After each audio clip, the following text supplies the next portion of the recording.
नमस्ते दोस्तों। आज हम एक ऐसे विषय पर गहराई से चर्चा करेंगे जो न केवल इतिहास का हिस्सा है बल्कि भविष्य के वैश्विक समीकरणों को भी तय करता है। 1947 में जब ब्रिटिश राज का अंत हुआ और दो नए मुल्क भारत और पाकिस्तान नक्शे पर उभरे, तब दोनों की चुनौतियां एक समान थीं: गरीबी, निरक्षरता और एक टूटी हुई अर्थव्यवस्था। लेकिन आज 79 साल बाद दोनों देशों के बीच की खाई इतनी गहरी हो चुकी है कि तुलना करना भी मुश्किल लगता है। जहां भारत आज दुनिया की 5वीं सबसे बड़ी अर्थव्यवस्था है और $3.9 ट्रिलियन की जीडीपी के साथ $5 ट्रिलियन का लक्ष्य लेकर चल रहा है, वहीं पाकिस्तान एक गंभीर आर्थिक संकट से जूझ रहा है। पाकिस्तान की जीडीपी आज मात्र $340 बिलियन के करीब है, यानी भारत की अर्थव्यवस्था पाकिस्तान से 11 गुना से भी ज्यादा बड़ी हो चुकी है।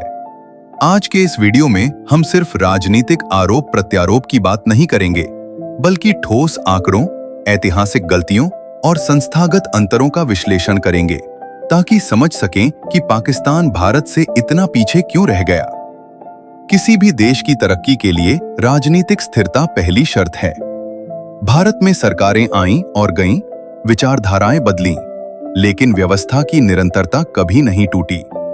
1991 के बाद से भारत में आर्थिक नीतियों में एक निरंतरता, पॉलिसी कंटिन्यूटी देखी गई है। इसके विपरीत पाकिस्तान का इतिहास अस्थिरता की कहानी है। पाकिस्तान के इतिहास में आज तक एक भी प्रधानमंत्री अपना 5 साल का पूर्ण कार्यकाल पूरा नहीं कर पाया है। वहां या तो सैन्य तख्तापलट हुए या अदालतों के जरिए प्रधानमंत्रियों को हटाया गया। जब किसी देश में हर 2 साल में सरकार बदलती है, तो कोई भी विदेशी निवेशक वहां पैसा लगाने की हिम्मत नहीं करता। भारत ने पिछले 30 सालों में केवल कुछ ही प्रधानमंत्री हुए जिन्होंने लंबी अवधि तक काम किया, जबकि पाकिस्तान में 30 से अधिक प्रधानमंत्री सत्ता में आए और गए। इस अस्थिरता ने निवेशकों के भरोसे को तोड़ दिया, जिससे पाकिस्तान का शेयर बाजार और उसकी करेंसी PKR आज $1 के मुकाबले 280 के पार जा चुकी है, जबकि भारतीय रुपया दुनिया की उभरती मुद्राओं में सबसे स्थिर माना जाता है।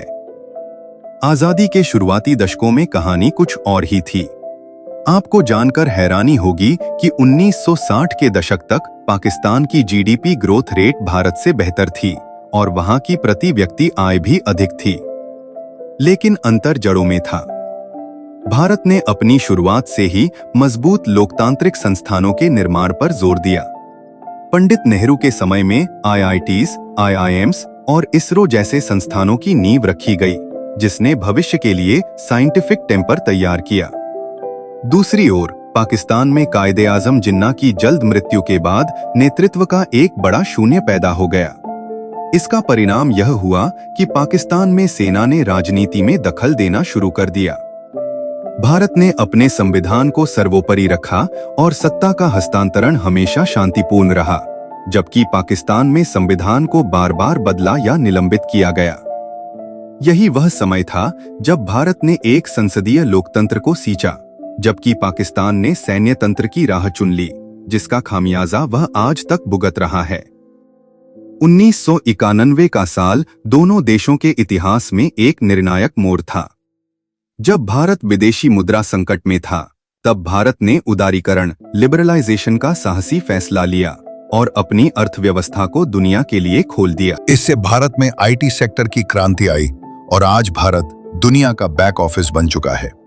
आंकड़ों की बात करें तो भारत का विदेशी फॉरेक्स रिजर्व्स आज $700 बिलियन के करीब है, जो पाकिस्तान के 8 तो 10 बिलियन के मुकाबले कहीं अधिक सुरक्षित स्थिति में है। भारत ने डिजिटल इंडिया के जरिए दुनिया का सबसे बड़ा real time payment system UPI खड़ा किया है। आज दुनिया के 46% डिजिटल ट्रांजैक्शन अकेले भारत में होते हैं।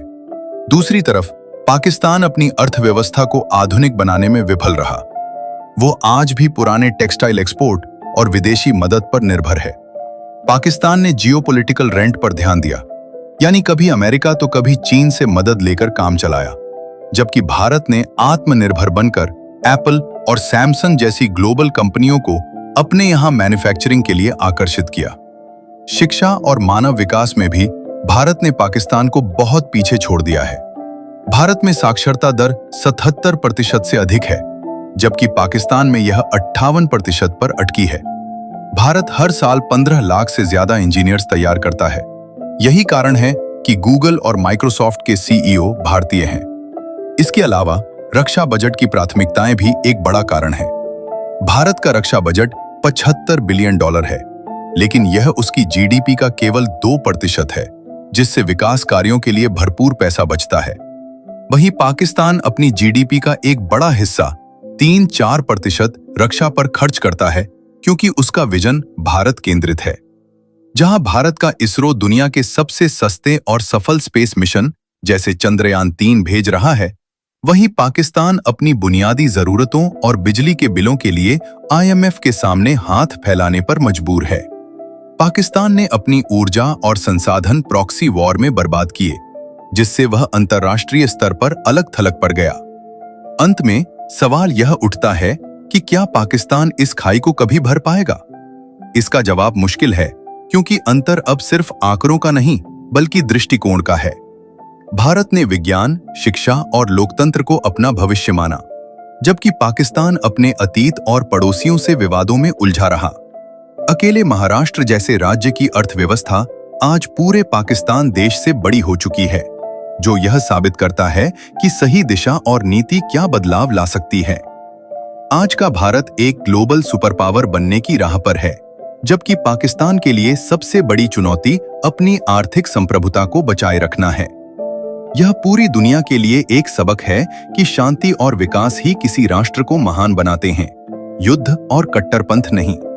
आपको क्या लगता है, पाकिस्तान की इस हालत का सबसे बड़ा जिम्मेदार कौन है? कमेंट में जरूर बताएं।